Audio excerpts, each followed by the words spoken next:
আজই ডাউনলোড করুন আর এনজয় করুন আপনার পছন্দের শো। তার মানে আমার সঙ্গে ঠিক ছিল। ওই লোকটা আসলে দেবী মায়ের শত্রু। দুলাল বাবুর ঘর আমাকে খুঁজে দেখতেই হবে।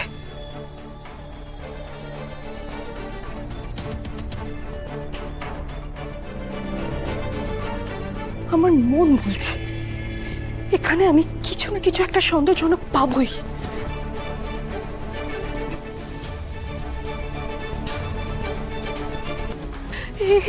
এখানে তো কিছুই নেই, তবে আমি কি ভুল ভাবছি?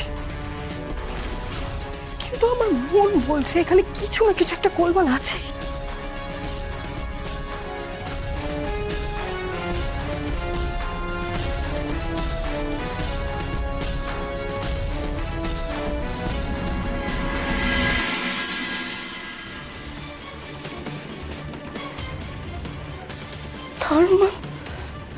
তার মানে আমার সঙ্গে ঠিক ছিল। ওই লোকটা আসলে দেবী মায়ের শত্রু। এই কথাটা আমাকে এক্ষুনি দেবী মাকে গিয়ে জানাতে হবে, ছোট সাহেবকে জানাতে হবে।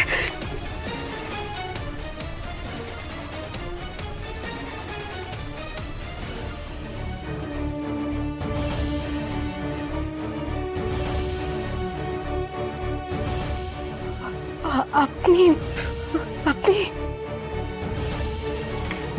হ্যাঁ আমি এই ঘরটা তো আমার জন্যই বরাদ্দ, কিন্তু আপনি এখানে কি করছেন? আমি আমি আসলে ঘর পরিষ্কার করতে এসেছিলাম। আমার চোখকে তুমি ফাঁকি দিতে পারবে না কুসুম সরকার।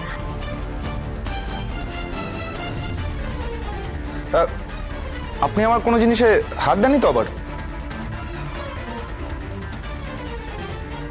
না না, আমি আমি আমি কিছুতে হাত দিইনি, কিছুতে না। দেখুন, এই ঘরে আপনার না ঢোকাই ভালো। কেন? না মানে এমনি দেখুন, এই বাড়িতে তো আমিও আশ্রিত, আপনিও আশ্রিত। আপনি কেন আমার ঘর পরিষ্কার করবেন গোছাবেন বলুন? কারণ দেবীমা আমাকে বলেছেন তাই। আচ্ছা আচ্ছা, আপনি এবার বিশ্রাম নিন, আমি আসছি।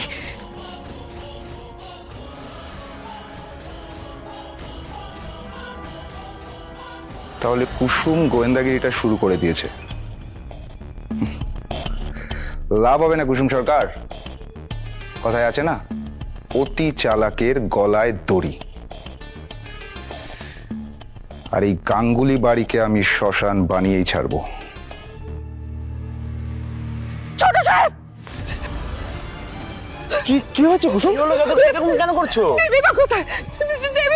না, পরের গাড়িতে আসছে, কিন্তু কেন, কি হয়েছে? বন্দুক আছে ছোট সাহেব, বন্দুক। বন্দুক? বাড়িতে বন্দুক কোথায়?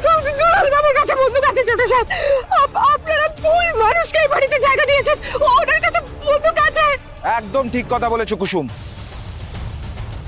এই গাঙ্গুলি বাড়িকে আমি শ্মশানে পরিণত করব, আর সেটা শুরু হবে তোমার ছোট সাহেবকে দিয়ে।